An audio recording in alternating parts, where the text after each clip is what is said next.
အားလုံးပဲမင်္ဂလာပါလို့နှုတ်ခွန်းဆက်လိုက်ပါတယ်ဒီနေ့ကျမတို့တစ်ကောစနစ်ရှစ်ကနေ10ကပြောထားတဲ့ဘာလဘဝလုံးဝိညာဉ်စုကျေစု9ခုတည်းကတတရားတစ်ခုဖြစ်တဲ့ယုံကြည်ခြင်းတရား the giver of faith ဆိုတဲ့အကြောင်းကိုလေ့လာကြမယ်နော်ဒီယုံကြည်ခြင်းတရားနဲ့ပတ်သက်တဲ့သင်ခန်းစာကိုအပိုင်းနှစ်ခုခွဲလိုက်ပါတယ်ဒီနေ့သင်ခန်းစာကတော့အပိုင်းကဖြစ်တဲ့ဒီနေ့သင်ခန်းစာမှာ belief ဆိုတဲ့ယုံကြည်ခြင်းနဲ့ faith ဆိုတဲ့ယုံကြည်ခြင်းကပါတယ်ကွာလဲsaving faith ဆိုတာကဘာလဲ free will ဆိုတာကဘာလဲပြီးကတဲ့ခြင်းရဖို့ယုံကြည်ခြင်းဆိုတဲ့အရာကဖျားပေးမှရတာလားဖျားသခင်ပေးတဲ့ယုံကြည်ခြင်းကိုရတဲ့သူတွေပဲဖျားကိုယုံတာလားဖျားသခင်ကိုမယုံတဲ့သူတွေကြတော့ယုံကြည်ခြင်းဆိုတဲ့အရာကိုဖျားကမပေးလို့မယုံတာလားဆိုတာကိုကျွန်တော်တို့လေ့လာကြမယ်နော်ဒီနေ့လေ့လာမယ့်အကြောင်းအရာတွေကကျမ်းစာကပြောတယ်ဒီယုံကြည်ခြင်းနဲ့ပတ်သက်တဲ့အခြေခံအုတ်မြစ်တွေဖြစ်တဲ့အတွက်ဒါတွေကခရိယန်တိုင်းတည်တဲ့အကြောင်းအရာတွေလို့ကျွန်မယုံကြည်ပါတယ်ဒီနေ့သင်ခန်းစာကိုနားလည်သွားပြီဆိုရင်လာမယ့်အပိုင်းခါမှာလေ့လာမယ်တစ်ကောစနစ်ကိုကပြောတယ်ယုံကြည်ခြင်းတရားလို့ခေါ်တယ်တဘာဝလုံးယုံကြည်ခြင်းအကြောင်းကိုပို့ပြီးတော့နားလည်နိုင်မယ်လို့ကျွန်မထပ်ပြီးတော့ယုံကြည်ပါတယ်ဒီနေ့သင်ခန်းစာကတော့လာမယ့်သင်ခန်းစာကိုအထောက်အကူဖြစ်စေမယ်အခြေခံ foundation ပဲဖြစ်ပါတယ်ဒီနေ့မှာကျမတို့ belief ဆိုတဲ့ယုံကြည်ခြင်းနဲ့ faith ဆိုတဲ့ယုံကြည်ခြင်းကဘာတွေကွာလဲဆိုတာကျမတို့လေ့လာမယ်နော်ညီမတို့ကျမ်းစာမှာကတော့ယုံကြည်ခြင်းနဲ့ပတ်သက်ယုံကြည်ခြင်းလို့ပဲဘာသာပြန်ထားတဲ့အတွက်ယုံကြည်ခြင်းဆိုရင်နားမလည်စရာမရှိဘူးဒါပေမဲ့အင်္ဂလိပ်လိုကြတော့ယုံကြည်ခြင်းကိုတချို့နေရာမှာ belief တချို့နေရာမှာကြတော့ faith လို့ဆိုပြီးတော့ဘာသာပြန်ထားတယ်အရင်ကဒီနှစ်ခုကအဓိပ္ပာယ်ကအတူတူပဲမို့လို့ဒီနှစ်ခုကိုအလဲနဲ့သုံးတာလို့ကျွန်မကရိုးရိုးလေးပဲထင်မိတယ်နောက်တစ်ခုကကျမ်းစာရဲ့မူရင်းဘာသာက Greek နဲ့ Hebrew ဖြစ်တယ်ဒီ original ဘာသာမှာဖျားသခင်ကိုတော်တိုင်ကဒီကျမ်းစာရေးတဲ့သူတွေကိုသူထိန်းချုပ်ပြီးတော့သူပြောချင်တဲ့အကြောင်းကိုဓာတ်ရိုက်ပြောထားတဲ့အတွက်မူရင်းဘာသာမှာဆိုလို့ရှိရင်အမှားကင်းနဲ့လွဲချော်တာမရှိဘူးအဓိပ္ပာယ်လည်းဓာတ်ရိုက်အဓိပ္ပာယ်ရှိတယ်နောက်တစ်ခုကလည်းဖျားသခင်ကလူသားတွေကိုကျမ်းစာပေးတဲ့နေရာမှာတချို့နေရာမှာဒီစကလုံးကိုသုံးလို့ရမယ်သူမသုံးတခြားစကလုံးကိုသူသုံးတယ်အဲ့ဒါကလည်းအကြောင်းမဲမဟုတ်ဘူးဆိုတာသိလာရတယ်အဲ့လိုဘုရားသခင်ရဲ့အလေးအလာကိုနည်းနည်းပါးပါးသိတဲ့အခါမှာဒါကတော့အဓိပ္ပာယ်တူတူပဲဆိုပြီးတော့ကိုထင်တဲ့တန်ယူလို့မရဘူးဆိုတော့လည်းသဘောပေါက်လာတယ်ဘုရားသခင်ကဒီနေရာမှာတခြားစကလုံးကိုသုံးလို့ရတဲ့ဒါနဲ့ဘာကြောင့်ဒီစကလုံးကိုသုံးရလဲဆိုတော့မျိုးကျွန်မကနည်းနည်းစိတ်ဝင်စားတယ်လေနော်ဆိုတော့အဲ့လိုနည်းနည်းပါလေးလာကြည့်လိုက်တဲ့အခါမှာဒီ belief နဲ့ faith ကမတူဘူးဆိုတာကိုသိလာရတယ်ကျွန်မဘက်ကတော့အတတ်နိုင်ဆုံးနဲ့အရှင်းဆုံးဖြစ်အောင်ပြောပြသွားမယ်နော်ဒီမှာကတော့အဲ့ဒါကဒီ belief နဲ့ faith ကဒီနည်းနည်းသိမတူဘူးကွဲပြားတဲ့အသုံးအနှုန်းတွေကိုဘ ഹു တကြအနေနဲ့လောက်ပဲပြောပြထားတာပါနော်ခုဆိုရင် belief ရဲ့အဓိပ္ပာယ်ကိုကျွန်မတို့သွားရအောင် belief ဆိုတာကခိုင်လုံသည့်အထောက်ထားသို့မဟုတ်ယုတ်တုရှိသောအရာကိုအခြေခံပြီးမှန်ကန်သည့်စစ်မှန်သည့်ဟုလူအသိဉာဏ်ကလက်ခံခြင်းယုံကြည်ခြင်းဆိုလိုတဲ့အဓိပ္ပာယ်က belief ဆိုတဲ့ယုံကြည်ခြင်းကယုတ်တုရှိတဲ့အကြောင်းတွေဖြစ်ရမယ်ဖြစ်နိုင်တဲ့အကြောင်းတွေဖြစ်ရမယ်အဲ့ဒီအကြောင်းအရာတွေကအတိတ်ကဖြစ်ခဲ့ပြီးတဲ့အရာတွေလည်းပါတယ်အခုလက်ရှိဖြစ်နေတဲ့အရာတွေလည်းပါတယ်အဲ့ဒီအချက်တွေပေါ်အခြေခံပြီးတော့လူရဲ့အသိဉာဏ်ကတော့ဒါကတော့ဟုတ်တယ်ဒါကတော့မှန်တယ်လို့လက်ခံယုံကြည်တာကို belief လို့သုံးတယ်အဲ့ဒါကိုနားလည်အောင်ဆိုရင်ကျွန်မဥမာ2ခု3ခုလောက်ပေးမယ်နော်လောကကြီးမှာလူတွေယုံကြည်တဲ့ဟာတွေအများကြီးပဲ belief ဥမာဆိုလို့ရှိရင်ကိုလမ်ဘတ်စ်တဲ့ဒီအမေရိကတိုက်ကိုရှာဖွေတွေ့ရှိခဲ့တဲ့ဆိုတဲ့အချက်ကိုလူတွေလက်ခံယုံကြည်တယ်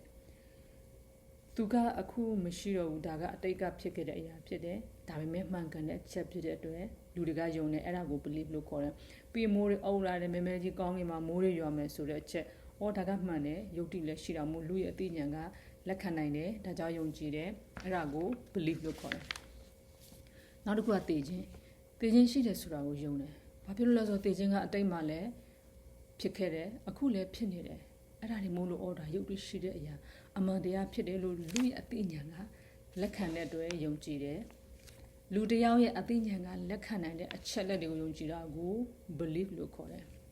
နောက်တစ်ခုကတော့ resurrection လို့ခေါ်တယ်ပြန်လည်ရှင်ပြန်ထမြောက်ခြင်း ပြန်လဲရှင်ပြန်ထမြောက်ခြင်းလို့ပြောလိုက်ရင်ဒီလာဇရုကိုသခင်ယေရှုကသေပြီးတော့ပြန်ရှင်အောင်လုပ်တာနဲ့ကျမတို့မရောစေခြင်းဘူးဒီလာဇရုပြန်လဲရှင်ပြန်ထမြောက်လာတော့ငါဒီ model body လို့ခေါ်တဲ့အခုကျမတို့လက်ရှိပိုင်းဆိုင်တဲ့ဒီအိုတက်နာတက်သေတက်တဲ့ခန္ဓာပြီးလို့ရှိရင်Adamic nature လို့ခေါ်တဲ့ဒီဇာတိသဘောနဲ့ပြည့်တဲ့ခန္ဓာအဖြစ်နဲ့ပဲသူပြန်လဲထမြောက်ခဲ့တာဖြစ်တဲ့အခုဒီကျမပြောချင်တဲ့ resurrection လို့ခေါ်တဲ့ပြန်လဲရှင်ပြန်ထမြောက်မဲ့ခန္ဓာကိုယ်ကတော့မအိုတက်ဘူးမနာတက်မသေးတက်မပြည့်စည်တက်တဲ့ဒီ immortal နဲ့ an incorruptible body လို့ခေါ်တဲ့နောက်တစ်နည်းက glorified body တကယ်ရှုထမြောက်တဲ့အချိန်မှာထလာတဲ့ခန္ဓာမျိုးနဲ့ယုံကြည်သူတွေအားလုံးပြန်လည်ထမြောက်မှကိုဆိုလိုတာဖြစ်တယ်။အဲ့ဒီအဖြစ်ကိုချီဆောင်ခြင်းဖြစ်တဲ့အချိန်မှာပြောင်းလဲသွားမယ်လို့ကျမ်းစာရသိရတယ်။အဲ့ဒီပြောင်းလဲခြင်းမှာတည်ပြီးတဲ့ယုံကြည်သူတွေအားလုံးရောအသက်ရှင်နေခဲ့တဲ့ယုံကြည်သူအစစ်တွေအားလုံးပါမယ်လို့လည်းကျမ်းစာရသိရတယ်။ဒီလိုရှင်ပြန်ထမြောက်ခြင်းမျိုးကလူသမိုင်းမှာတစ်ခါမှမရှိခဲ့ဘူး။အခုလည်းမရှိဘူးเนาะဒီခရိယန်သမိုင်းလို့ပြောတာမဟုတ်လူသမိုင်းကိုပြောတာဖြစ်တယ်။အဲ့ဒါမျိုးဆိုလို့ရှိရင်လူအသိဉာဏ်ကလက်ခံမှုခက်ခဲသွားပြီဒါမျိုးကိုယုံတာက fame လို့ခေါ်တယ်ယုံကြည်ခြင်းဖြစ်တယ်ဘာဖြစ်လို့လဲဟေဘရဲ7:1မှာပြောလဲယုံကြည်ခြင်းသည်မျှော်လင့်သောအရာတို့ကိုမျက်မှောက်ပြုခြင်းဖြစ်၏မမြင်သေးသောအရာတို့ကိုသိမှတ်ဆွဲလန်းတဲ့အကြောင်းဖြစ်၏တဲ့ဒီနေရာမှာယုံကြည်ခြင်းဆိုတာကို fame လို့သုံးထားတယ် belief လို့မသုံးဘူး faith ဆိုတဲ့ယုံကြည်ခြင်းကအခုလက်ရှိမှာအကောင်အထည်မပြနိုင်သေးတဲ့အတွက်ဥပမာဆိုဒီပြန်လဲရှင်ပြန်ထမြောက်ခြင်းပေါ့နော်အော်လူတွေကယုတ်တိမရှိတဲ့အရာမဖြစ်နိုင်တဲ့အရာဒါတွေအမှန်တရားမဟုတ်ဘူးလို့သူတို့ထင်ရပေမဲ့ဒီအရာတွေမဖြစ်နိုင်တဲ့အရာတွေမဟုတ်ဘူးမဖြစ်လာသေးတဲ့အရာတွေဖြစ်တယ်လို့ယုံကြည်ခြင်းက faith ဖြစ်တယ်ကျွန်မနောက်ဥပမာတစ်ခုထပ်ပြီးတော့ပေးမယ်ဒီဥပမာမှာမျက်နှာမှာရှိနေတဲ့ခရီးတဲ့တယောက်ရဲ့လေပိုင်ရှင်နဲ့ဒီလေတစည်းပေါ့နော်သူတို့နဲ့ပတ်သက်တဲ့အဲ့ဒီအချက်၃ချက်ကိုကြည့်ပြီးတော့ believe နောက်က unbelief faith အဲ့ဒါတွေဘယ်လိုကွာလဲကျွန်တော်တို့ကြည့်မယ်ပထမတစ်ချက်လေဆိုတာမြစ်ချောင်းကိုကူးတဲ့နေရာမှာသုံးတယ်လို့ဆိုတဲ့အချက်ဒီအချက်ကယုတ်တိရှိတဲ့အချက်ဖြစ်တယ်နော်အရင်ကလူတွေကလည်းလေနဲ့မြစ်တွေကိုကူးကြတယ်အခုလည်းကူးနေတယ်ဆိုတော့ဒီအရာကမှန်ကန်တဲ့အချက်ဖြစ်တာမို့ဒီခရီးတွေရဲ့အသိဉာဏ်ကလက်ခံနိုင်တယ်ယုံကြည်နိုင်တယ်အဲ့ဒီယုံကြည်ခြင်းမျိုးကို belief လို့ခေါ်တယ်နောက်ဒုတိယချက်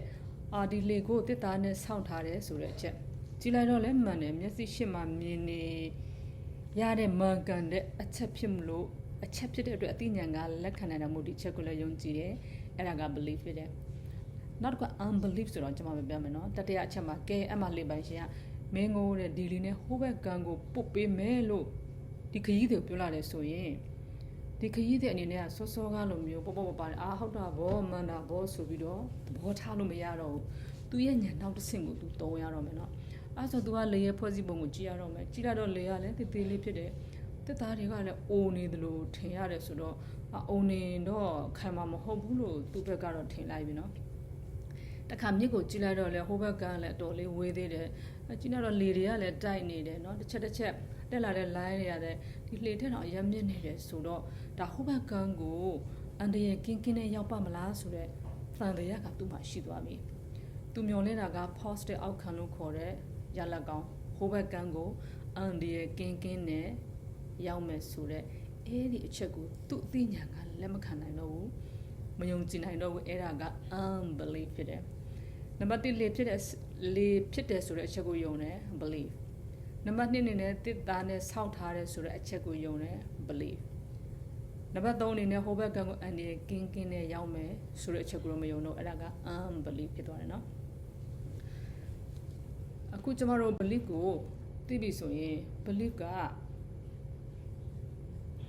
ယုတ်တိရှိတဲ့အချက်တွေမှန်ကန်တဲ့အချက်တွေကိုယုံတဲ့ဟာဒီမှာတော့ပုံနဲ့ကျမစူးစမ်းပြီးတော့ပြထားတဲ့ကျမဆိုလိုချင်တာကဒီတကွက်လေးပဲเนาะဒီစောက်ပိုင်း40မှာတစ်စက်ပဲ belief ကဒီတကွက်လေးပဲယုတ်တိရှိတာနဲ့မှန်ကန်တဲ့အချက်တွေကိုယုံတယ်ကဲအခု belief နဲ့ unbelief ကိုကျမတို့သိပြီးဆိုရင်ကျမတို့ faith ဆိုတာကိုကြည့်အောင်ကြည့်တဲ့အခါမှာခုနခရီးတယ်ပဲเนาะအဲ့ဒီခရီးတယ်ကဝေခွဲရခက်နေတယ်ဆိုတာကိုလေပိုင်ရှင်တွေ့လိုက်တဲ့အခါမှာသူ့ကိုပြောတယ်အော်စိတ်ချပါသူ သူကိုယ်တိုင်အသက်နဲ့အမခံတဲ့ဒီလေကလေသူ့အဖေကိုယ်တိုင်လည်းဆောက်ထားတဲ့လေဖြစ်တယ်သူ့ရဲ့အဖေဟာဆိုရင်ဟာဘသူပေါ်ပါဖြစ်တယ်ပေါ့နော်ဒီနယ်မြေတစ်ခွင်မှာဆိုလို့ရှိရင်လေတွေကိုဆောက်ပြီးတော့ရောင်းတယ်နာမည်ပြတဲ့ခါမှမရှိဘူးနာမည်ကောင်းပဲရှိနာမည်ကောင်းတယ်နော်ပြီးတော့သူဟာဆိုရင်လည်းဒီလေသမားလောက်လာတာကြားလာပြီဒလိုရာဒီဥတုမှာဒီလေလင်းနဲ့ပဲဒီခကြီးတဲ့တွေကိုတဲ့ဟိုဘက်ကကအန်ဒီရဲ့ကင်းကင်းနဲ့ပို့ခဲ့တယ်အဆရှိသည်ဖြစ်ပေါ်တော့အဲ့သတင်းစကားတွေကိုသူထပ်ဆင့်ပြောလာတဲ့အခါမှာဆိုရင်အဲ့ချိန်မှာခကြီးတွေကဒီလေပတ်ရှင်ပြောတဲ့အချက်တွေကိုကြည့်ပြီးတော့ confidence လို့ခေါ်တဲ့အဲ့ဒီမှာစိတ်ချယုံကြည်တဲ့စိတ်ကပေါ်လာတယ်စောကသူလက်မခံနိုင်ဖြစ်နေတဲ့ဟိုဘက်ကန်းကိုအန်ဒီရဲ့ကင်းကင်းနဲ့ရောက်ပါမလားဆိုတန်တရားရှိနေတဲ့အချက်ကတော့မှသူလက်ခံလာနိုင်တယ်ဟိုဘက်ကန်းကိုကူဖို့စောကမရှိတဲ့ believe လို့ခေါ်ရုံကြည့်ချင်းသူ့မှာပေါ်လာတယ်ရှိလာတယ်အော်အဲ့ဒါနဲ့ခကြီးတွေကဟုတ်ပြီဒီလေနဲ့လေသမားကိုပဲအာကူပြီးတော့ကဲယုံကြည်နေဟိုဘက်ကန်းကိုကူတော့မယ်လို့သူစိတ်တွေကဆုံးဖြတ်ပြီးတော့ကောင်းပြီသွားမယ်လို့ဆိုလိုက်တယ်ဆိုလို့ရှိရင်အဲ့ဒီအချိန်ကသူ့ရဲ့ belief ကနေ faith အဖြစ်ကိုပြောင်းသွားတဲ့အချိန်ဖြစ်တယ်။ဘာကြောင့်လဲဆိုတော့ faith ဆိုတဲ့ယုံကြည်ခြင်းမှာ trust ဆိုတဲ့ကိုးစားခြင်းတွေပါလာတယ် confidence လို့ခေါ်တဲ့စိတ်ချမှုဆိုတဲ့စိတ်ချခြင်းတွေပေါ်လာတယ်ပြီးလို့ရှိရင်အဲ့ဒီမှာ obedience တွေပါတယ် dependence လို့ခေါ်တဲ့လုံလုံလည်လည်မိခိုခြင်းတွေပါလာတယ်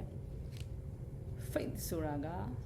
action word ဖြစ်တယ် action word ဆိုတာကတစုံတစ်ယောက်ကတဲ့လုံနေတာဒါမှမဟုတ်လှုပ်ဆောင်တာကိုဖော်ပြတာဖြစ်တယ်ခုနကျွန်တော်တို့အရင်ကကြည်လိုက်တဲ့ဒီစဝိုင်းကဟိုတချမ်းလေးပဲเนาะ belief ကဒီအပိုင်းအောင်အချမ်းလေးပဲကြည်လိုက်တော့သူကယုတ်တိရှိမှန်ကန်တဲ့အချက်တွေကိုပဲယုံတယ် faith ကတော့ဘာနဲ့ဖွဲ့စည်းထားလဲဆိုရင်စောကပြောတဲ့ဒီ belief လဲပါတယ် faith မှာပြီးလို့ရှိရင်ယုံကြည်စိတ်ချခြင်းတွေရော confidence ရော obedience လို့ပြောဒီ covenant relation ရှိလို့ဆိုအဲ့ဒီအကုန်ပါဝင်လာတယ်ဒါကြောင့်မို့ faith ကိုအကျင့်နဲ့ကင်းသောယုံကြည်ခြင်းကအသေးဖြစ်တယ်လို့ကျမ်းစာမှာပြောထားတယ်နော် faith that without works is dead လို့ပြောတဲ့အခါမှာယုံကြည်ခြင်းရှိတယ်လို့ပြောပြီးတော့တဲ့ဘာမှလှုပ်ဆောင်မှုမရှိရင်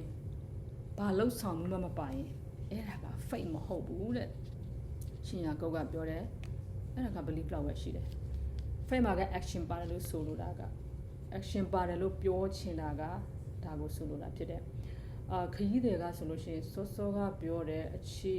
ချက်တွေကိုသူအခြေခံပြီးတော့ဟိုဘက်ကကိုကူကြဆိုးဆိုတဲ့ action လို့ခေါ်တဲ့လှုပ်ဆောင်ချက်ပါဝင်လာတယ်ဒါကြောင့်မို့သူအဲ့ဒါကို faith လို့ပြောချင်တာဖြစ်တယ်နတ်ဆိုးတွေကသခင်ယေရှုကိုဖခင်သားတော်ဖြစ်တဲ့ဆိုတဲ့အချက်ကိုမယုံဘူးလားဆိုရင်ယုံတယ်အဲ့လိုယုံကြည်ခြင်းမျိုးက belief လို့ခေါ်တဲ့ faith ဆိုတဲ့ယုံကြည်ခြင်းမဟုတ်ဘူးဘာကြောင့်လဲသူကသခင်ယေရှုကိုကိုးစားသောယုံကြည်ခြင်းဆိုတဲ့ trusting faith မရှိဘူးသခင်ယေရှုကိုယုံပေမဲ့ကိုးစားခြင်းမရှိဘူးဒီခရီးတွေကတော့ဒီလေသမားပေါ်ကိုစိတ်ချယုံကြည်ခြင်းရှိလာတယ်သူ့ပေါ်မှာကိုးစားစိတ်ရှိလာတယ်ဒီခရီးတွေမျောလင့်ထားတဲ့ຢာကဟိုဘက်ကံကိုအန်ဂျန်ကင်းကင်းနဲ့ရောက်ရှိခြင်းအဲ့ဒါကခုလောလောဆယ်မဖြစ်လာသေးဘူးအဲ့ဒီရလက်ကိုသူမြင်ရသေးဘူးဒါပေမဲ့သူမျောလင့်ထားတဲ့အတိုင်းပဲဖြစ်လာမယ်လို့သူဒီစိတ်ချလက်ချနဲ့ယုံကြည်တယ်အဲ့ဒါက faith ဖြစ်တယ်ကိုးစားတဲ့ဆိုတာကကိုမတတ်နိုင်တဲ့အရာကိုအားကိုးလိုက်တာလေနော်ဒီမြစ်ကိုလက်ပစ်ကူဖို့မဖြစ်နိုင်လို့ဒီလှေနဲ့လေသမားကိုအားကိုးလိုက်တာကဲဒါဆိုအချုပ်ပြောရရင် belief နဲ့ faith ကဘာကွာလဲဆိုရင် belief ဆိုတာကမြင်ရကြားရတဲ့အချက်တွေကိုပဲထောက်ရှုပြီးယုံတာက belief မှာကိုးစားတာတွေမိကိုတာတွေမရှိဘူး belief ကနေနောက်တစ်ဆင့်ကိုတက်သွားတာက faith ဖြစ်တယ်စဘာမရှိရင်ဆံမဖြစ်လာတယ်လို့ပဲ belief မရှိဘူးဆိုရင် faith ဆိုတဲ့ယုံကြည်ခြင်းကမဖြစ်လာဘူး belief ကလက်ရှိဖြစ်နေတဲ့ဟာနဲ့အရင်ကဖြစ်ခဲ့ဘူးတဲ့ဟာတွေကိုယုံတယ် faith ကတော့ဒီယုံကြည်ထိုက်တော့သူပြောလာတဲ့စကားဆိုရင်ရှေ့မှာဖြစ်လာမယ့်အရာတွေကိုယုံတယ်အဲ့ဒီတွေစကားတွေကိုယုံတယ်ဂတိတွေကိုယုံတယ်ဒီအရာတွေကဘယ်အချိန်မှာဖြစ်မှန်းမသိပေမဲ့သူဒီစိတ်ချလက်ချကိုယုံတယ်ဘာကြောင့်လဲ faith ဆိုတဲ့ယုံကြည်ခြင်းဒီမျှော်လင့်သောအရာတို့ကိုမျက်မှောက်ပြုခြင်းဖြစ်တယ်မမြင်သေးသောအရာတို့ကိုသိမှတ်ဆွမ်းလန်းခြင်းအကြောင်းတွေဖြစ်တယ်နော်ဒီကျမ်းစာထဲကဘုရားပြောတဲ့စကားတွေအားလုံးကိုယုံကြည်တယ်ဆိုရင်အဲ့ဒါကို biblical faith လို့ခေါ်တယ်ကျမ်းစာကပြောသောယုံကြည်ခြင်းပေါ့နော်ဒီ biblical faith မှာ အဲ့ဒီ biblical faith ကဘာတွေပေါ်မှာတိဆောက်ထားလဲဆိုလို့ရှိရင်ဘုရားသခင်နဲ့သူ့ရဲ့စကားတော်တွေအပေါ်ကိုယုံကြည်ကိုးစားခြင်းအပေါ်အခြေပြုထားတယ်အခြေခံထားတယ်ပေါ့နော်ကျမ်းစာကပြောတဲ့ဒီ biblical faith ဆိုတဲ့ယုံကြည်ခြင်းကမှန်ကန်တယ်လို့လူအသိဉာဏ်ကလက်ခံတဲ့ belief ဆိုတဲ့အဆင့်ကိုကျော်လွန်သွားတယ်ပိုပြီးမြင့်မာလာတဲ့ယုံကြည်ခြင်းဖြစ်တယ်ဒီမြင်သာတဲ့အထောက်အထားလောလောဆယ်မှာမပြနိုင်ဘူးမရှိသေးတာတော့မှလက်ခံယုံကြည်တာဖြစ်တယ်အဲ့ဒီ faith ကို Dr. Scott ဆိုတဲ့ဆရာကြီးကဘယ်လိုအဓိပ္ပာယ်ဖွင့်ထားလဲဆိုတော့သူက the ABCs of faith အဲ့ဒါက action based upon belief sustained by confidence ဆိုတော့ A ဆိုတာက action ကိုခေါ်တဲ့လှုပ်ဆောင်မှုဖြစ်တယ် B ကတော့ belief C ဆိုတာက confidence အဲ့ဒီဟာကိုကျွန်တော်တို့စီလို့စွာဘာသာပြန်ရမယ်ဆိုရင် faith ဆိုတဲ့ယုံကြည်ခြင်းမှာ action ကိုခေါ်တဲ့လှုပ်ဆောင်မှုပါဝင်တယ်အဲ့ဒီလှုပ်ဆောင်မှုကဘယ်အရာကိုအခြေခံပြီးလုပ်တာလဲဆိုရင်ဒီ confidence ဆိုတဲ့ဖျားစကားပေါ်မှာယုံကြည်စိတ်ချမှုယုံစားမှုပေါ်မှာအခြေခံပြီးလုပ်တဲ့လှုပ်ဆောင်မှုဖြစ်တယ် belief ကလူအသိဉာဏ်ကလက်ခံနိုင်တဲ့အရာပဲเนาะဒီ biblical faith လို့ခေါ်တဲ့ကျမ်းစာကပြောတဲ့ယုံကြည်ခြင်းက belief အပေါင်း belief အပြင်เนาะခုန trust ဆိုတဲ့ obedience covenant relationship လို့ခေါ်တဲ့ covenant relationship ဆိုတာကဒီပဋိညာဉ်လို့ခေါ်တဲ့ဂတိကဝတ်တွေသဘောတူညီမှု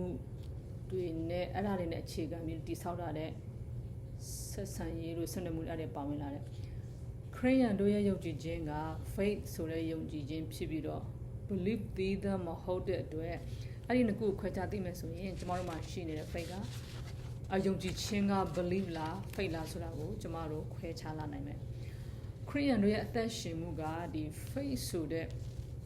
ယုံကြည်ကိုးစားခြင်းပေါ်အခြေခံတဲ့အကြောင်းကိုကျမ်းစာနှစ်ခုလောက်ကျမပြောပြချင်ပါတယ်အဲ့ဒါကတော့နိကော9ခွန်နဲ့ဟေဘရဲ10:38မှာမျက်မှောက်မမြင်ပဲတဲ့ယုံကြည်မျှော်လင့်ခြင်းရှိသည့်အတိုင်းငါတို့သည်ကျင့်ဆောင်ပြုမှုသည်ဖြစ်၍လို့ဆိုအင်္ဂလိပ်ဆိုတော့ပိုရှင်းတယ်နော် we walk by faith not by sight walk ဆိုတာကတဲ့ the way we live ဆိုတော့ကျမတို့အသက်ရှင်နေထိုင်ပုံသည်နေထိုင်ပုံကိုပြောတာဖြစ်တယ်နောက်တစ်ခုကဟေဘရဲ10:38မှာတဲ့ဖြောင်းမတို့သည်တဲ့ယုံကြည်ခြင်းအဖြစ်အသက်ရှင်လိမ့်မည်သို့တော်လဲရွေ့လျော့လျင်ငါစိတ်ဝိညာဉ်သည်ထိုသူကိုအာရနှင့်သက်ခြင်းမရှိဘူးဘုရားသခင်မိန့်တော်မူ၏ဘုရားသခင်အသက်ရှင်ခိုင်းတဲ့ယုံကြည်ခြင်းက faith ဖြစ်ပါတယ်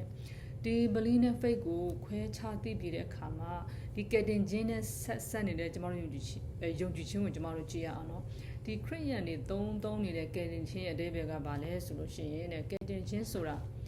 ငရဲသို့ဥတည်နေသောအခြေအနေမှာကယ်တင်ခံရခြင်းလို့အဓိပ္ပာယ်ရတယ်ဒီကယ်တင်ခြင်းခံရဖို့ဆိုရင်ဘာလို့အဲ့လဲဆိုရင်ယောမ19အရာယုံကြည်ခြင်းလို့ရတယ်လို့သိရတယ်အဘယ်သို့နည်းဟုမူကားသင်သည်ယေရှုခရစ်ကိုနှုတ်ဖြင့်ဝန်ခံ၍ဘုရားသခင်သည်သူ့ကိုသေခြင်းမှထမြောက်စေတော်မူပြီးဟုစိတ်နှလုံးထဲ၌ယုံကြည်လျင်ကယ်တင်ခြင်းသို့ရောက်လိမ့်မည်တဲ့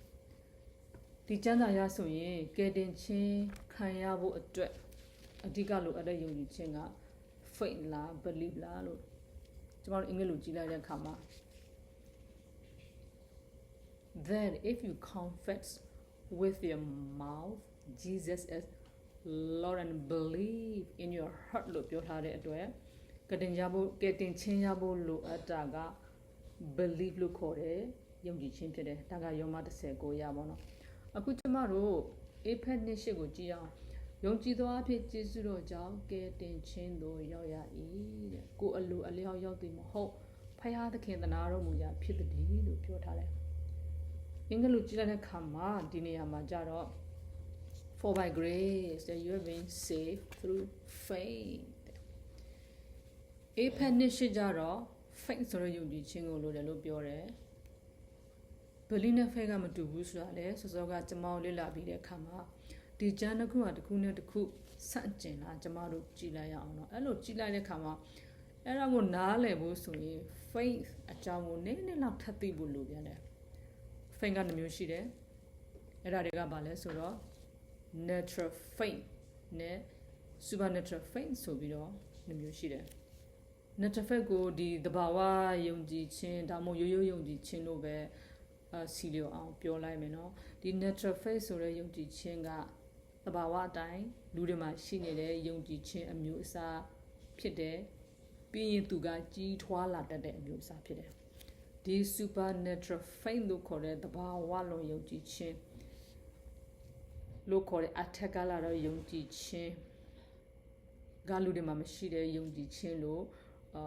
ရေဘူးရအဖြစ်ပြောနိုင်တယ်။ဘာကြောင့်အဲ့လိုပြောရလဲဆိုလို့ရှိရင် supernatural faith ကဒီ natural faith လိုမျိုးကိုအမြဲပိုင်ဆိုင်နေတဲ့အရာမဟုတ်ဘူး။သူကအထက်ကနေ come upon လို့ခေါ်တဲ့ရုပ်တရက်သက်ရောက်လာတယ်။ကြားရောက်လာတဲ့ယုံကြည်ခြင်းမျိုးဖြစ်တယ်။ဒီ supernatural faith ကိုဘုရားသခင်ကဘယ်လိုအချိန်တွေမှာအသုံးပြုလဲဆိုရင်ဒီ miracle လို့ခေါ်တဲ့အောဘွယ်အမှုတစ်ခုခုကိုလုပ်တဲ့အခါမှာလျှက်တစ်ပြက်သုံးလိုက်တဲ့အတွက်အဲ့ဒီလူစီမှာခဏလောက်တော့ရှိလိုက်တယ်ပြီးရင်မရှိတော့ဘူး natural faith ကျတော့အဲ့လိုမဟုတ်ကိုယ်မှအမြဲရှိနေတယ်အခုဒီကတည်းကရဖို့လိုနေတဲ့ faith က natural faith အမျိုးအစားဖြစ်တယ် supernatural faith မဟုတ်ဘူး natural faith ကဒီကြီးထွားလာတတ်တဲ့အမျိုးအစားဖြစ်တဲ့အတွက်သူ့မှာ level လို့ခေါ်တဲ့အဆင့်တွေရှိတယ်ဒီ natural faith ရဲ့အဆင့်တွေကိုတက်လာဖို့ဆိုရင် saving faith ဆိုတာကနေအစပြုရတယ်အစောပိုင်းကကယ်တင်ခြင်းရဖို့လိုအပ်တဲ့ယုံကြည်ခြင်းကိစ္စကိုပြန်သွားရရင် belief ကိုလိုတယ်လို့ယောမ30ခုကပြောတယ် faith ဆိုတာက belief ကနေဆင်းသက်လာတယ်ဆိုတာကိုဒီလေသမားနဲ့ခရီးတဲ့ဥမာနဲ့ကျမတို့သိခဲ့ပြီเนาะစောစောကဟိုဘက်ကံကိုမကူရဲတဲ့ခရီးတဲ့ဥမာကိုပြန်ကြည့်ရင် belief ဆိုတာအရင်ရှိပြီးမှအဲ့ဒီbelief ဒီကိုးစားသောယုံကြည်ခြင်းလို့ခေါ်တဲ့ faith အဖြစ်ကိုပြောင်းသွားတယ်ဆိုတာကိုတွေ့ရတယ် faith အဖြစ်လာဖို့ belief ဆိုတဲ့ကုန်ကျမ်းလိုအပ်တယ် belief နဲ့စာမပြုရင် faith ဆိုတဲ့ယုံကြည်ခြင်းကိုမပြောင်းလဲနိုင်ဘူးဒီ natural faith ကိုဆက်ကြည့်တဲ့အခါမှာလူတိုင်းမှာရှိတယ်လို့သိရပါတယ်လူတိုင်းမှာရှိတဲ့အကြောင်းကယောမစနစ်3ရာဆိုရင်ဘုရားသခင်ကိုတော်တိုင်ပေးထားတာလို့ထပ်ပြီးသိရတယ်ပေးထားတော့မှမျက်နှာမလိုက်ပဲနဲ့အညီအမျှကိုပေးထားတယ်လို့ပြောထားပါတယ်ယောမစနစ်တော်မှာသင်တို့သည်တဲ့ကိုထင်သင်သည့်အတိုင်းထက်လို့ရင်မထင်ပဲဘုရားသခင်သည်လူအသီးတို့အားယုံကြည်ခြင်းကိုဝေပေးတော်မူသည်နှင့်အညီလို့ပြောထားတဲ့အတွက်မြန်မာလိုမှာလူအသီးလို့ပြောထားတယ်အင်္ဂလိပ်လိုမှာကျတော့ to every man ဆိုတော့လူတိုင်းလို့အဓိပ္ပာယ်ရတယ်အညီအမျှပေးထားတယ်လို့ပြောရတဲ့အကြောင်းရင်းကအဲ့ဒီမှာအင်္ဂလိပ်လိုမှာ the measure of faith လို့သုံးထားတယ် measure ဆိုတာကအရွယ်ပမာဏအရွယ်အစားတစ်ခုဖြစ်တဲ့အဲ့ဒီ quantity ပေါ့နော် size လို့ပြောရမယ်ဘယ်လောက်အရွယ်ရှိတဲ့အကြောင်းကိုကျမ်းစာကမပြောပေမဲ့အဲ့ဒီပမာဏဒီဘုရားသခင်ကိုယုံကြည်ဖို့လုံလောက်တဲ့ပမာဏဖြစ်တယ်ပြီးဘုရားသခင်ကပေးထားတာ faith ဆိုတဲ့ယုံကြည်ခြင်းကိုပေးထားတာနော် believe တော့မဟုတ်ဘူးကောင်းပြီဒါဆိုရင်ဘုရားသခင်ကိုလူတွေကဘာလို့အကလုံးမယုံကြည်တာလဲ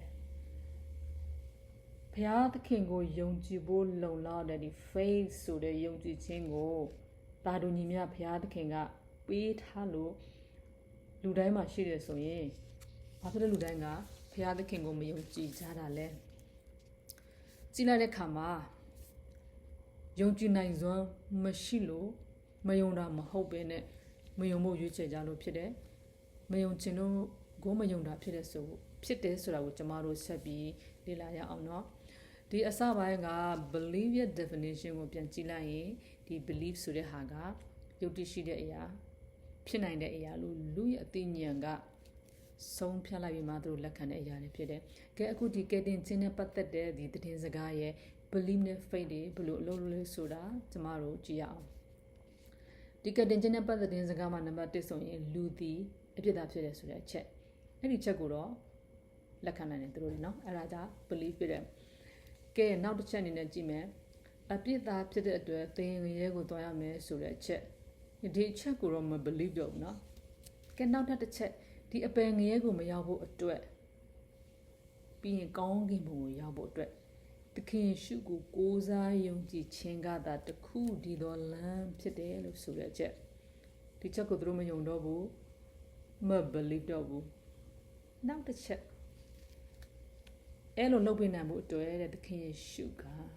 ကျမတို့ရဲ့အပြစ်ဒဏ်ကိုကိုစားဝင်ပြီးအသေးခံတယ်ဆိုတော့ဒီအချက်လက်တွေနဲ့ပြည့်စုံတဲ့သတင်းစကားကိုကြားတဲ့အခါမှာသူတို့ဘာဖြစ်သွားလဲသူတို့မယုံဘူးသူတို့မ believe ဘူးဒါတွေကယုတ်တိမရှိဘူးမဖြစ်နိုင်ဘူးလို့သူတို့အသိဉာဏ်နဲ့သူတို့ဆုံးဖြတ်လိုက်တယ်မယုံဘူးဆိုတော့ဒါက unbelief เนาะနောက်တနည်းနဲ့ပြောရရင် believe ဆိုတဲ့ယုံကြည်ခြင်းတော့သူတို့မှမရှိဘူးအဲ့ဒီမှာဘာဖြစ်သွားလဲဆိုရင်ကဲတင်ချင်းရဖို့ believe ဆိုတဲ့ကုံချမ်းတော့သူတို့မှမရှိတဲ့အတွက် AFN နှစ်ချက်ကပြောတဲ့ဒီကဲတင်ချင်းရနိုင်ဖို့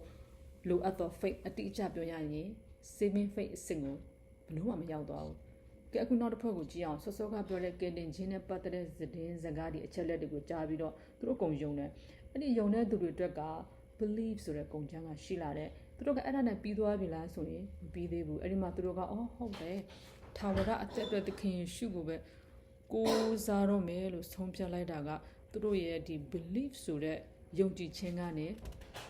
faith ဆိုတဲ့ယုံကြည်ခြင်းကိုတက်လှမ်းသွားတာဖြစ်တယ်ပိုပြီးတိကျပြန်အဲ့ဒီ faith မျိုးကို saving faith လို့ခေါ်တယ်ဒါကြောင့်ယောမ19ကတော့ကတင်ချင်းရဖို့ belief ကိုလိုတယ်လို့ပြောပြီးတော့ AFN နှစ်8ကတော့ faith ကြောင့်သာရတယ်လို့ဆိုတာကျမတို့သဘောပေါက်မယ်ထင်ပါတယ်ဒီ saving faith နဲ့ပတ်သက်တဲ့အကောင်းဆုံးဥပမာကဆိုရင်ကားတိုင်းပေါ်ကသခင်ယေရှုနဲ့အတူရှိခဲ့တဲ့လူစု2ယောက်ထဲကတစ်ယောက်အကြောင်းเนาะသခင်ယေရှုအကြောင်းတွေကိုသူကြားတဲ့အချက်လက်တွေကိုသူယုံကြည်တယ်ဆိုတော့ belief သူ့မှာ belief ရှိတယ်သူရဲ့ belief ဆိုတဲ့ယုံကြည်ခြင်းကဘယ်ချိန်မှာ saving faith ကိုပြောင်းသွားလဲဆိုရင်ကားတိုင်းပေါ်မှာเนาะသူ့ဘက်ကနေပြီးတော့ကိုရောတဲ့နိုင်ငံတော်နဲ့ရှင်ပြီးကြွလာတဲ့အခါမှာသူ့ကိုတတိယပါလို့အားကိုးလိုက်တဲ့ချိန်ကဒီယောမစနစ်3ကပြောတဲ့လူတိုင်းကိုဖယားသခင်ပေးထားလို့လူတိုင်းမှာရှိနေတဲ့ faith ဆိုတဲ့အရာက activate ဖြစ်သွားပြီးတော့ saving faith အဖြစ်ကိုစတင်ပြီးအသက်ဝင်လှုပ်ရှားသွားတဲ့အချိန်ဖြစ်တဲ့သူတယောက်တည်းမှမဟုတ်ဘူးဘယ်သူမှဆိုဒီသခင်ရှုကိုမိမိကိုကယ်တင်သောအရှင်နဲ့သခင်အဖြစ်လက်ခံယုံကြည်လိုက်တဲ့အချိန်ကစပြီး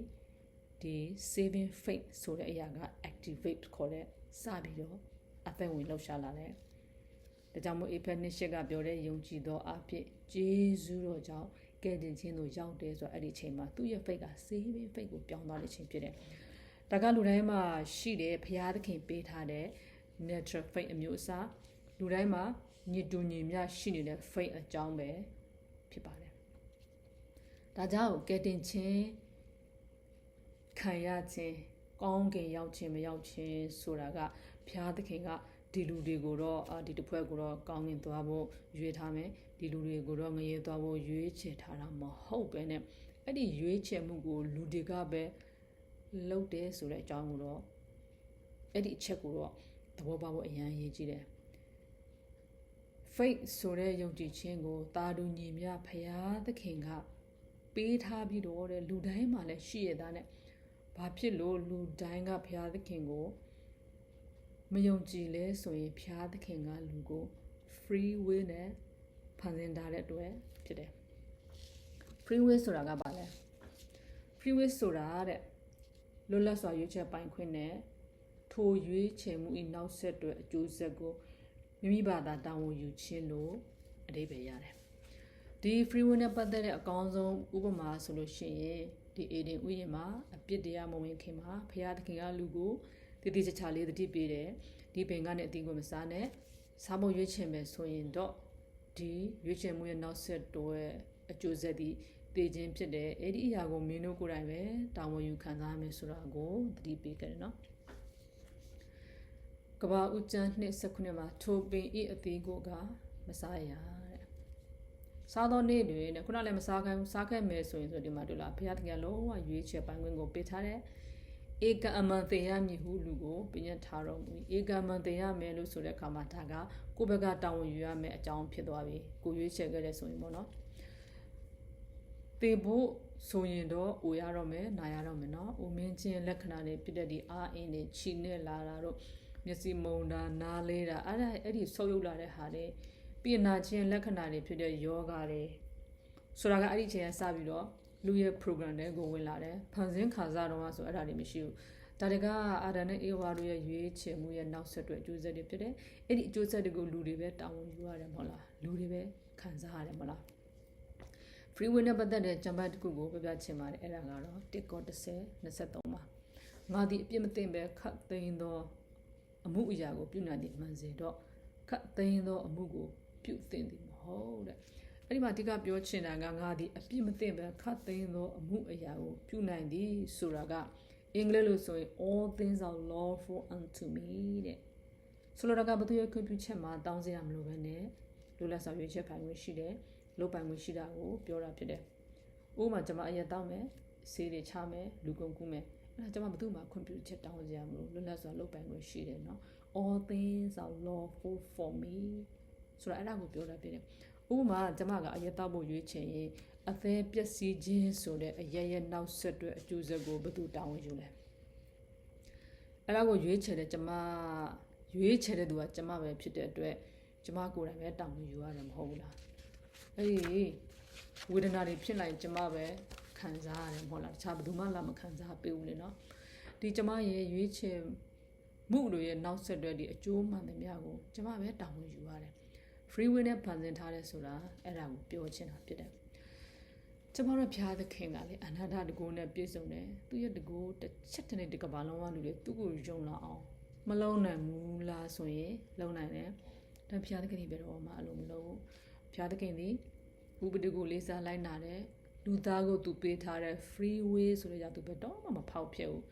ဘုရားသခင်သည်လူတို့ရဲ့ရွေးချယ်မှုကိုသူသည်လေးစားတယ်အလေးထားတယ်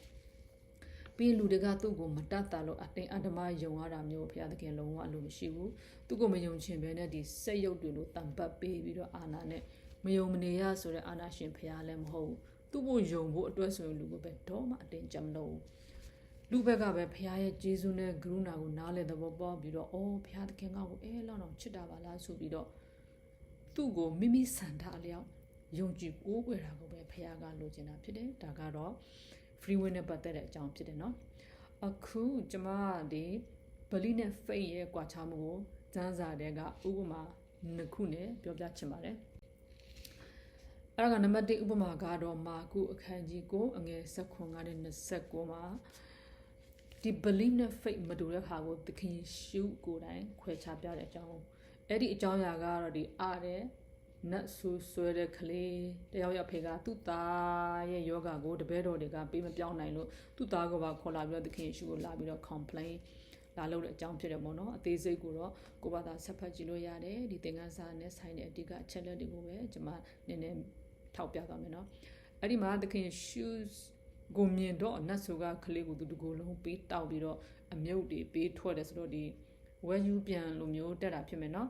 အဲ့ဒါသခင်ရှုကမေးတယ်အဲ့လိုဖြစ်နေတာဘယ်လောက်ကြာပြီလဲတဲ့မေတော့ကလေးရဲ့ဖေဟိုသူငငယ်ကလေးကဖြစ်နေတယ်တဲ့ပြောပြတယ်အဲ့ဒါသခင်ရှုကဒီနတ်ဆိုသည်ဘာကြောင့်မထွက်လဲယောဂမဖြစ်ရတဲ့အကြောင်းကဘာလဲဆိုရင်တဲ့ဒီတပည့်တော်တွေမှာရောကလေးအဖေမှာရောနှစ်ယောက်လုံးနှစ်ဦးနှစ်ဖက်လုံးကယုံကြည်ခြင်းမရှိဘူးလို့ပြောပြတယ်အငယ်16မှာအဲ့ဒီမာကုအခန်းကြီးကိုအငယ်16ကိုကြည်လိုက်ရင်တပည့်တော်တွေကိုသခင်ရှုကယုံကြည်ခြင်းမရှိသောအမျိုးလို့ခေါ်တယ် faithless generation နဲ့အင်္ဂလိပ်လိုမှာနော်အဲ့လိုပြောတဲ့အတွက်တပည့်တော်တွေမှာ faith မရှိဘူးတပည့်တော်မှာမရှိတဲ့ faith ကခုနပြောတဲ့ saving faith မဟုတ်ဘူးနော် trusting faith လို့ခေါ်တယ်အစောပိုင်းကကျွန်တော်တို့ပြောခဲ့တာကိုမမိမဲ့ထင်တယ် natural faith ဆိုတာကကြီးတာတက်တဲ့အမျိုးဖြစ်တယ်သူ့မှာလည်း level တွေရှိတယ်အဲ့ဒီ level တွေတက်လာဖို့ saving faith ကနေအစပြုရတယ်လို့ပြောတာကိုမမိမဲ့ထင်တယ်တပည့်တော်တွေမှာမရှိတာကtrusting faith လို့ခေါ်တဲ့ဒီ saving faith မှာ trusting faith လို့ခေါ်တဲ့ faith ရဲ့ level မတက်လာသေးတာသခင်ရှော့ပါပြောလဲမင်းတို့ရဲ့ယုံကြည်ခြင်းကတဲ့မုံကြီးဆေးလောက်ရှိမယ်ဆိုရင်တဲ့ဒီတောင်ကိုနေရာမှာရွေ့လျော့ဟုဆိုသောနေရာမှာရွှေ့လိုက်မယ်ယုံကြည်ခြင်းရှိရင်မတတ်နိုင်တာဘာမှမရှိဘူးလို့ပြောတဲ့အတွက်ဒီတပည့်တော်တွေကဒီအမှုကိုမပြုနိုင်တာကိုကြည့်ချင်းအပြည့်သူတို့ရဲ့ faith ဒီမတက်လာသေးဘူးပေါ့နော်မရှိဘူး faithless လို့ပြောရယုံကြည်ခြင်းမရှိဘူးလို့သခင်ရှုကရည်ညွှန်းတာဖြစ်တဲ့အဲ့ဒီ faith ရဲ့ level နဲ့ပတ်သက်တာတွေကိုဆိုလာမဲ့အရှိသင်ခန်းစာမှာကျမတို့သဘောတရားလောက်တော့လေ့လာကြမယ်နော်နောက်တူပေါ့နော်ယုံကြည်ခြင်းမရှိတာကကလေးဖေလို့သခင်ရှုကပြောတယ် အဲ့ဒီကလေးဖေးမှာဆိုရင် believe ရော faith ရောမရှိဘူးကလေးဖေကတပည့်တော်တွေကိုမယုံတာတော့မကဘူးเนาะတခင်ရှုကိုတော့သူမယုံဘူးအဲ့ဒါကိုသူသိအောင်လို့တခင်ရှုကအငယ်20နဲ့24မှာသူထောက်ပြထားတယ်အဲ့ဒီမှာအဖေကဗာပြောလဲဆိုတော့တဲ့သူငယ်ကိုသေစေခြင်းကမိနဲ့၎င်းရေနဲ့၎င်းကြိမ်ကြိမ်လဲစေတတ်၏တိုးတော်လဲကိုတော်သည်တတ်နိုင်တော်မူလျင်ကျွန်ုပ်တို့ကိုတနာ၍ကဲတော်မူပါဟုရှောက်လေ၏ကလေးဖေမှာ believe မရှိတဲ့ကြောင်းဘလို့သိနိုင်လဲဆိုရင်အငယ်20နှစ်မှာကိုတော်သည်တတ်နိုင်တော်မူလျင်လို့ပြောထားတဲ့အတွက်အင်္ဂလိပ်လိုမှာကတော့ပို့ပြီးတော့ပေါ်လွင်လို့ကျွန်မပြောပြထားပေးပါတယ်ကလေးဖေကဘာပြောလဲဆိုရင် if you can do anything တဲ့ဆိုတော့ anything ရဲ့အဓိပ္ပာယ်ကတခုခုပေါ့နော်ဆိုလိုတာကသခင်ရှုကယောဂမပေးပြောင်းနိုင်ရင်တော့မှဘာပဲဖြစ်တခုခုတော့လုပ်ပေးပါနော်အတက်လေးပါလေနည်းနည်းတက်တက်အောင်လုပ်ပေးတာလို့လည်းဖြစ်မှာပေါ့တခုခုတဲ့ anything လို့သူပြောတဲ့အတွက်သခင်ယေရှုသူ့ရဲ့သားကိုယောဂပေးပြောင်းနိုင်တယ်ဆိုတော့သူတန်တရားရှိတယ်ကလေးဖေကဘာလို့တန်တရားရှိလဲလို့ပြောရလဲဆိုလို့ရှိရင်အဲ့ဒီမှာ if လို့သုံးထားတယ်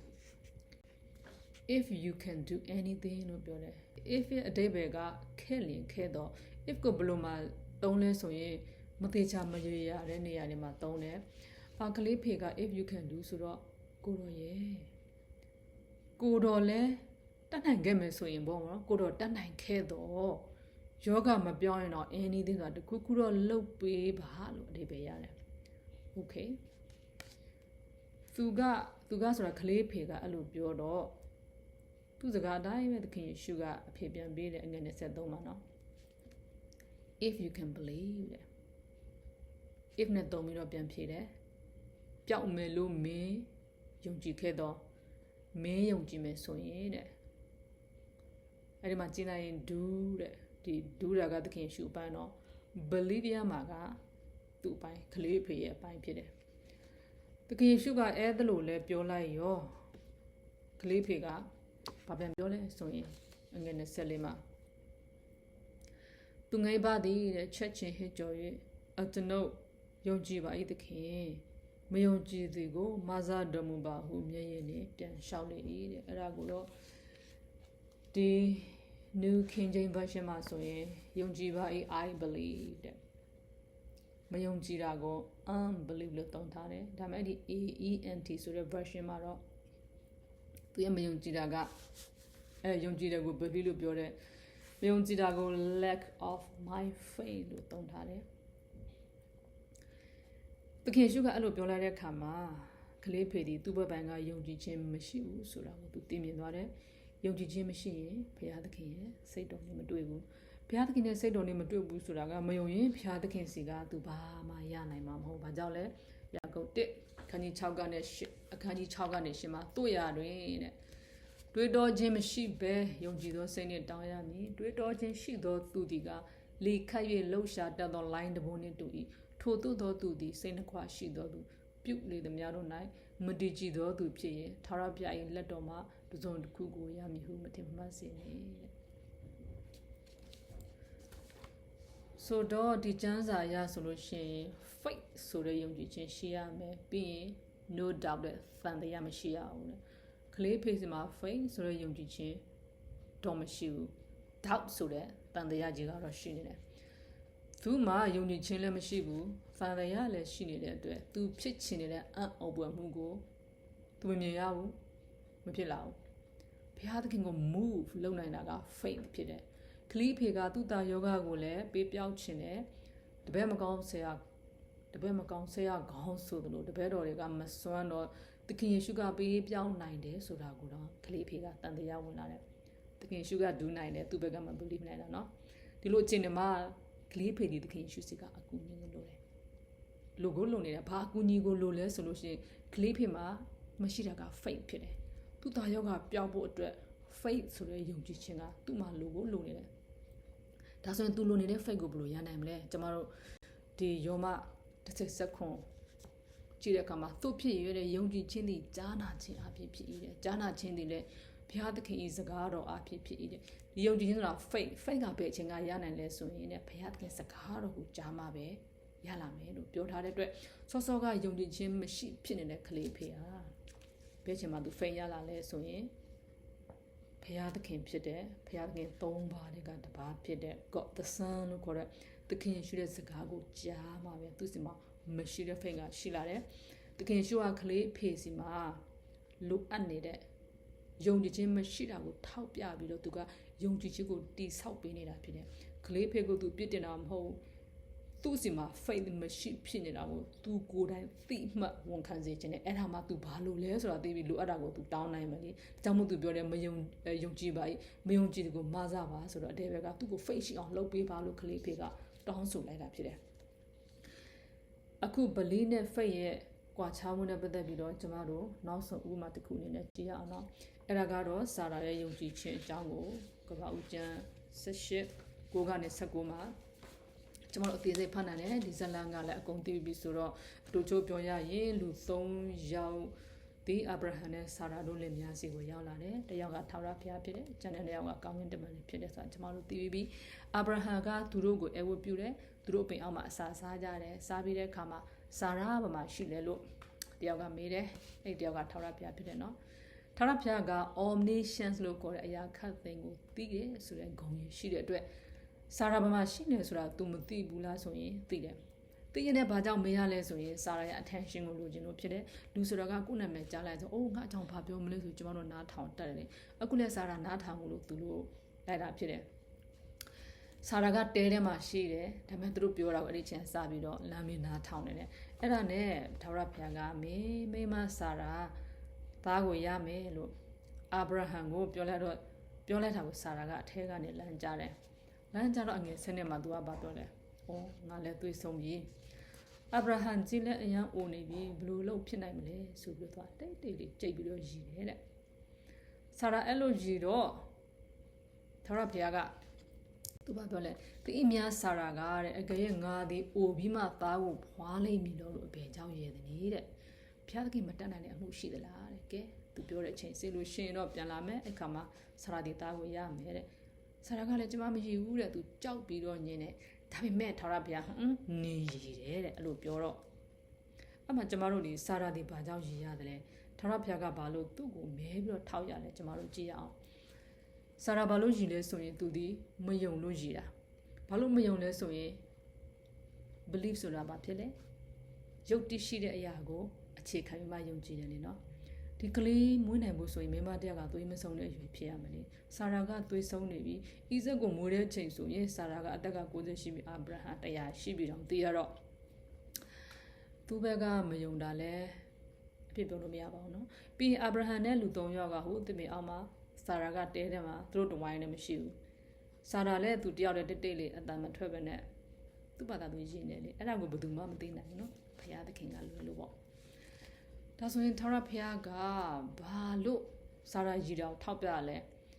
ထာဝရဘုရားကသူပဲဆာရာမှာရှိနေမေးတယ်ဆာရာအကြောင်းပြောတယ်ဆာရာကမယုံတော့ဆာရာကိုပဲမေးပြီးထောက်နေတယ်လို့ထင်ရတယ်နော်ဆာရာဘက်ကကြည့်နေဟုတ်တယ်ကလေးမွေးနိုင်ဖို့ဆိုတာသူ့